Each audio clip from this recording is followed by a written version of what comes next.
교회입니다. 성경에 보면은 예수께서도 눈물을 흘리셨다는 말씀이 두 곳에 나오는데, 한 번은 자기의 친구 나사로가 죽었을 때 그 누이들 마리아와 마르다 또 나사로의 친구들이 그 무덤 앞에서 우는 것을 보시고 예수께서 눈물을 흘리시더라 하는 말씀이 요한복음 11장 35절에 나타나 있습니다. 예수님은 죽음의 세력에 붙들려서 공포 가운데 사는 그 인간의 운명을 슬퍼하신 것입니다. 다음에는 예수께서 십자가에 못 박히시기 위해서 예루살렘으로 향하시던 중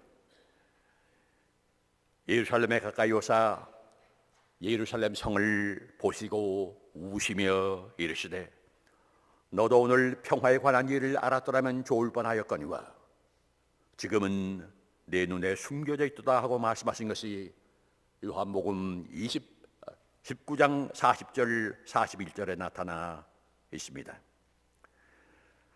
예수님은 이제 장차 일어날 예루살렘의 대파괴를 미리 아시고 다가오는 대재난을 모르고 욕심의 노예가 되어서 서로 싸움만 일삼는 예루살렘 백성의 무지를 불쌍히 여기시고 눈물을 흘리신 것입니다. 예수님의 이 눈물이 있었기에 예수님은 인간의 죄를 위해서 십자가를 지셨고 우리 인간에게는 속죄와 구원의 길이 열렸던 것입니다. 여러분, 우리 교회에 눈물이 있습니까? 살아있는 교회, 희망이 있는 교회에는 눈물이 있습니다. 우리 교회가 진정한 교회가 되고 성장하는 교회가 되기 위해서는 세 가지 눈물이 있어야 한다고 생각을 합니다. 제일 첫 번째는 회개의 눈물입니다. 시편 34편 18절은 말하기를 여호와는 마음이 상한 자를 가까이 하시고 중심으로 토해하는 자를 구원하신도다 하였습니다. 시편 51편 17절은 노래하기를 하나님께서 구하시는 제사는 상한 심령이라 하나님이여 상하고 통회하는 마음을 주께서 멸시하지 아니하시리라 이렇게 말했습니다. 우리가 하나님을 대할 때 제일 먼저 우리 마음 가운데 일어나는 현상이 무엇입니까? 죄의 의식이라고 하는 것입니다. 전지전능하신 하나님 이분을 대하면서 우리는 한없이 약하고 한없이 무지하고 한없이 추한 것을 깊이 느끼게 되는 것입니다. 우리가 하지 말아야 할 것을 얼마나 많이 했습니까? 우리가 정말 해야 할 것을 얼마나 많이 안 했습니까? 우리의 죄가 얼마나 많습니까? 그러므로 회개의 눈물은 우리 마음에 죄의 의식이 있다는 말입니다. 죄의 의식이 없는 사람은 실상 교회나 구원이 필요 없는 사람입니다. 제가 30여 년 전에 이곳에서 목회할 때 이 스톰빌에 있는 그린헤이븐 감옥에 가서 대학 강의를 몇 년 동안 한 일이 있습니다.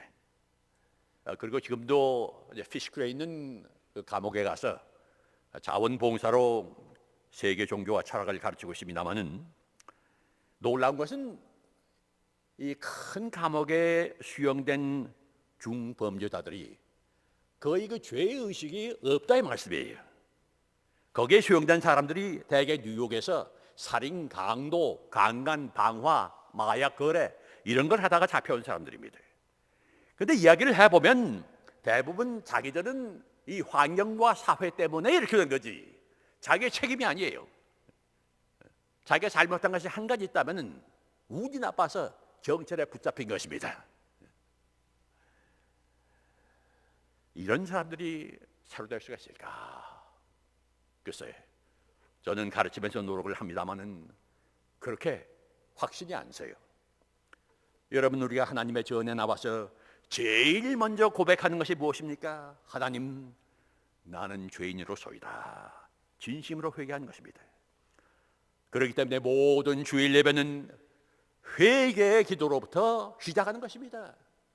회개가 없는 기도는 뭐가 잘못된 기도예요. 마태복음 6장 69절에서 75절까지 보면은 베드로의 회개의 눈물에 대한 얘기가 나옵니다. 예수님께서 겟세마네 동상에서 붙잡히셔가지고서 어디로 끌려갔습니까? 대제사장 가야바의 뜰에 끌려가서 신문을 받으시는 겁니다. 그때 베드로가 어떻게 운이 좋게 그 안으로 들어가서 날이 추우니까 이렇게 불에 그 산이 손을 쬐고 있었는데 여종 하나가 너도 갈릴리 사람 예수하고 있었지? 아, 깜짝 놀랐다 이 말씀이에요. 무슨 말을 해? 난 그 사람 몰라. 이렇게 변명을 했습니다. 그 다음에 다른 여종이 말하기를 이 사람은 분명히 갈릴리 사람 예수와 함께 있었던 사람이야. 아, 이러니까 나는 그를 도무지 모르노라 하고 맹세하면서 대답을 했습니다. 그 다음에 다른 사람들이 휘끌이끌 보면서 이 사람이 분명히 예수하고 같이 있던 사람이야. 그 액센트를 봐. 갈릴리 액센트를 사용했잖아. 이러니까 베드로가 맹세하면서 예수님을 저주하면서 말하기를 나는 그를 도무지 알지 못하노라. 이렇게 부인을 했다는 것입니다. 바로 그때 닭이 울었습니다. 이 닭 우는 소리를 들으면서 베드로는 예수께서 말씀하시기를 내가 닭 우기기 전에 3번 나를 부인하리라 이 말씀을 기억하고 바깥으로 나가서 통곡하면서 울었다고 하는 말씀이 쓰여져 있습니다. 여러분, 이 베드로의 이야기는 남의 이야기가 아닙니다. 우리가 베드로입니다. 믿는다고 하면서도 늘 주님을 배반하는 우리가 베드로가 아니겠습니까? 제가 어렸을 때는 제가 꽤 똑똑한 학생으로 그렇게 생각을 했어요. 근데 나중에 알고 보니까 그게 아니더라고요. 얼마나 실망을 했는지 모릅니다. 제가 대학 2학년 때 서울에 있는 그 CBS 기독교 방송국에서 주최하는 영장문 컨테스트가 있었습니다. 그때는 그 텔레비전 이전 시대이기 때문에 그 라디오를 통해서 이제 영어를 열심히 배우던 그런 때였어요. 그래 여기에 한번 응모를 해야겠다 생각을 하고서 제가 제 친구들하고 강원도의 전도여행을 여름방학에 다녔는데 그때 그 경험했던 그 여러 가지 고충 어려움 이걸 엮어가지고서 영장문을 써가지고서 제출을 했습니다. 근데 얼마 후에 다행스럽게 제가 1등을 했다고 하는 그런 통보가 왔어요. 얼마나 기뻤는지 모릅니다. 그때 그 상으로 받은 것이 문관이 파커 45 만년필입니다. 이렇게 나이 분들은 좀 알 거예요. 파커 45 하면은 그때는 굉장한 선물입니다. 예? 그때는 뭐 볼펜이 없던 때예요. 만년필 파커 45 최고입니다. 예? 그래 제 생각에 얼마나 자랑스럽게 생각했는지 몰라요. 아, 내가 그래도 이 전국을 통해서 응모한 이 영장문 컨테스트에서 1등을 했구나. 파커 45를 받았구나. 그 친구들이 축하해보면 좀 으쓱하게 생각을 했습니다. 그리고 이제 여러 해가 지났는데 그 당시에 이 컨테스트에서 2등을 했던 분이 지금 뉴저지에 사시는 최효선 목사님의 사모님이 되어가지고 미국에 왔어요. 만나서 얘기를 하게 되었습니다. 근데 그분이 당시에 방송국에서 근무를 했기 때문에 이 영어 컨테스트의 내막을 잘 아신다 이 말씀이에요. 그분이 말하기를 이 기독교 방송국 영장문 컨테스트에 응모한 사람이 전국에서 2사람밖에 없었대요. 그래서 제가 1등을 하고 자기가 2등을 했다고 하는 것입니다. 이게 얼마나 자존심이 상했는지 모릅니다. 제가 자랑스럽게 생각했던 것이 얼마나 부끄러웠는지 모릅니다. 뭐 이것은 하나의 에피소드에 불과합니다만 저는 제가 정말로 우매한 죄인인 것을 은퇴한 이 근년에 와서 너무나 뼈저리게 느끼고 있습니다. 그때 전화 한 번만 했더라면 속지 않았을 것을 한 번만 더 심사숙고했더라면 그러한 실수를 하지 않았을 것을 이미 지난 일이니 어떻게 할 수는 없는 일이지만은 생각하면은 가끔 분개하고 후회의 눈물을 흘리게 될 때가 많습니다. 속인 사람보다 속은 저 자신이 너무나 밉고 너무나 처량하게 생각이 되더라 이 말씀이에요. 근데 가만히 생각해보면 이 모든 실수의 배후에는 제가 기도하지 않았던 것이 있습니다. 하나님께서 사인을 보여주신데도 눈이 멀어서 보지를 못했어요. 왜? 내가 내 욕심에 의해서 결정을 했기 때문에 그런 것이었습니다. 그러나 여러분, 실상 저만 아니라 인간은 다 우매한 존재예요. 요사이 우리는 이것을 미국 대통령 선거와 한국의 현실을 보면서 절실히 느끼고 있습니다. 힐러리 클린턴 얼마나 똑똑한 여자입니까? 제가 몇 년 전에 그분의 연설을 들은 일이 있습니다는 참 말도 잘하고 기억력도 좋고 뭐 아주 굉장히 훌륭한 사람입니다. 그런데 왜 대통령에 나갈 사람이 이메일을 함부로 취급하는 그런 어리석은 실수를 합니까? 저는 그것 때문에 진 것이 아닌가 그렇게 생각을 합니다. 여러분, 박근혜 대통령도 얼마나 똑똑한 사람입니까?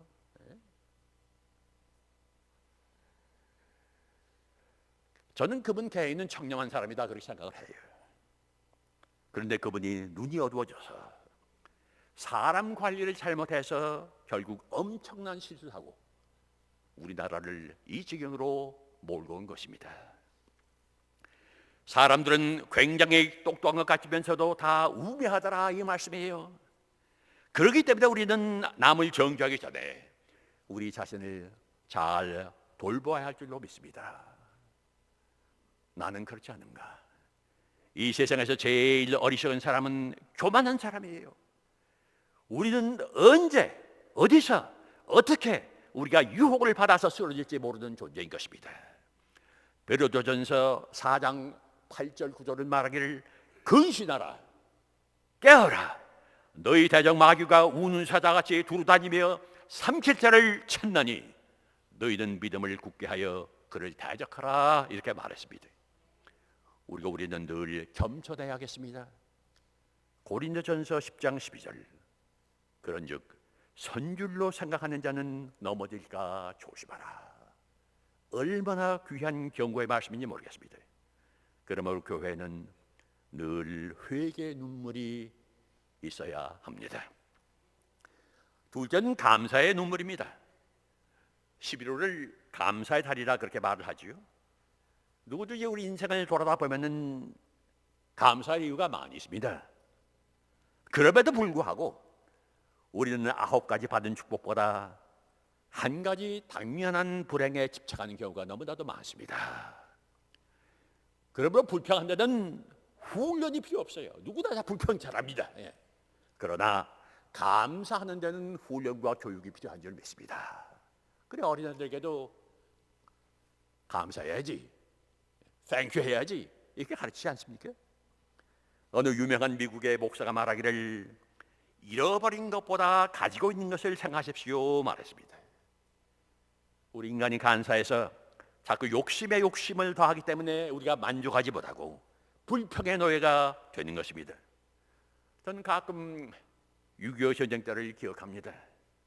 그때 정말 굶어 죽을 수도 있었겠고 폭격에 맞아서 죽을 수도 있었겠고 인민군대에 끌려서 아마 연락병으로 북한에 갔을지도 못했을 텐데 어떻게 참 이 모든 고난, 이 죽음의 골짜기에서 살아남았어요.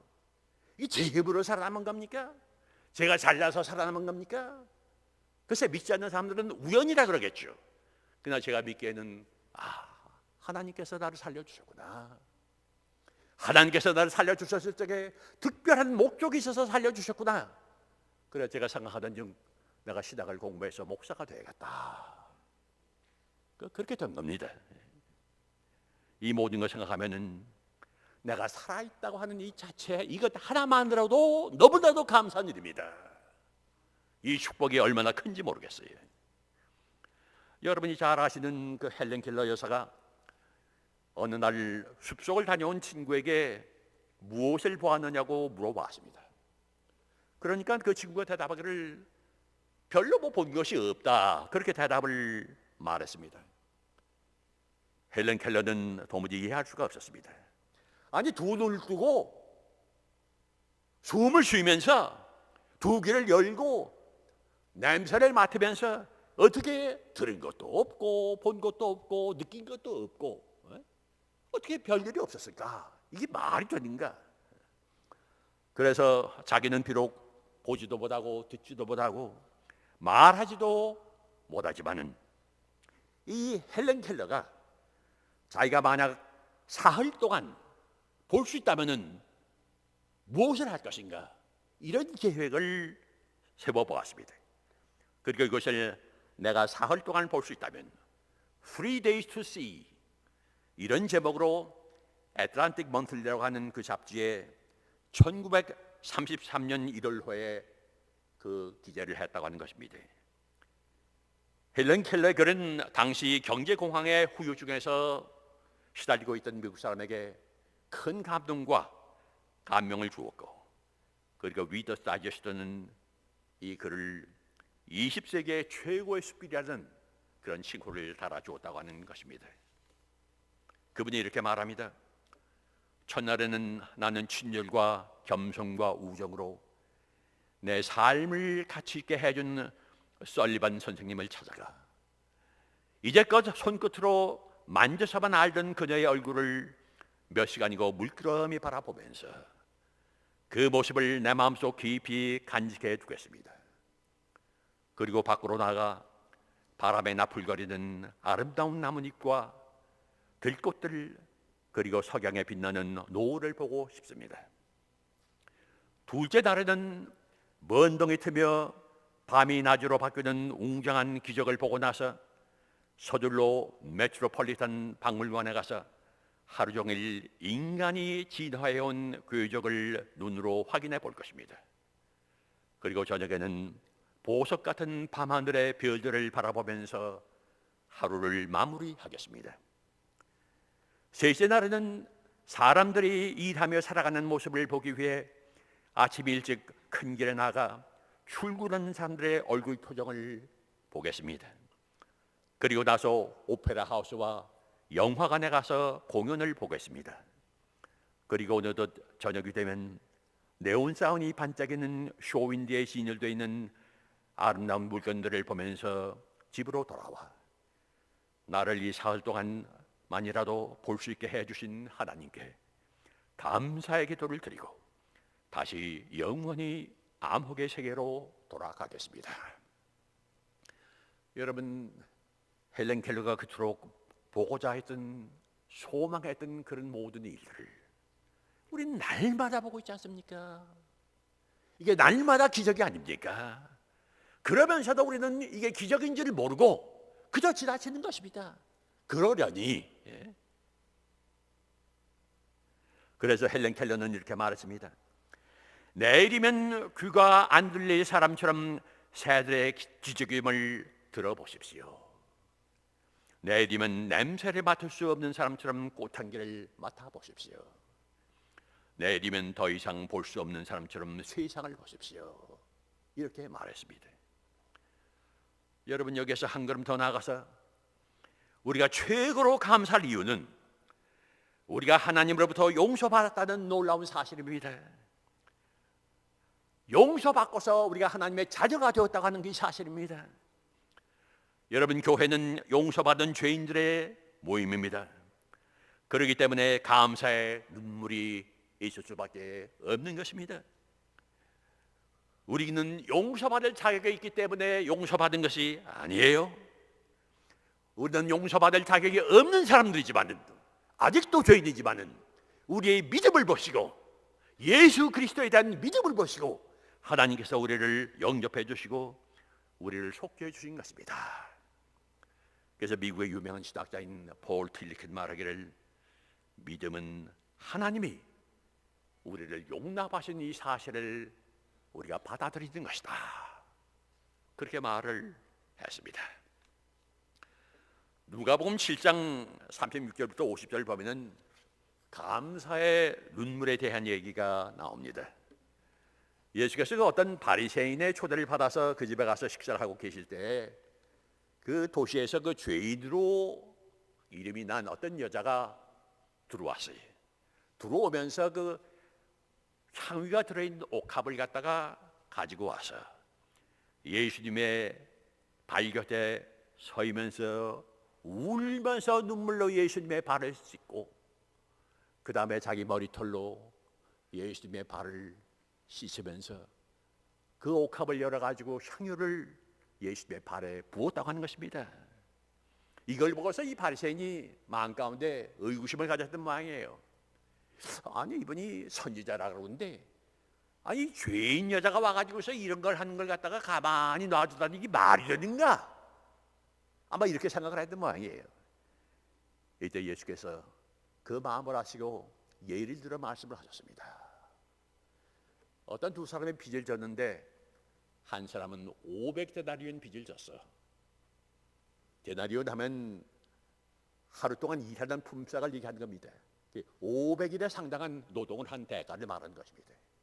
다른 사람은 50데나리온 빚을 졌어. 근데 이 두 사람이 하도 가난해서 그 빚을 갚을 수가 없으니까 그 사람이 탕감을 해주고 말았어. 자, 그러면 어느 사람이 더 감사하겠냐? 500데나리온 탕감을 받은 사람이냐? 50데나리온 탕감을 받은 사람이냐? 이 바리새인이 대답하기를 물론 500데나리온 탕감을 받은 사람이죠. 예수께서 말씀하시기를 네 말이 왔다. 이 여인 본이야. 이 여인은 많은 죄를 탕감받았어. 그래서 감사하는 거야. 이 여인이 들어올 때 오자마자 나한테 여기 와가지고서 눈물을 흘리면서 내 발을 씻지 않았냐. 너는 내가 들어올 때 본척만척 했지. 내 발셋을 물고 앉았어.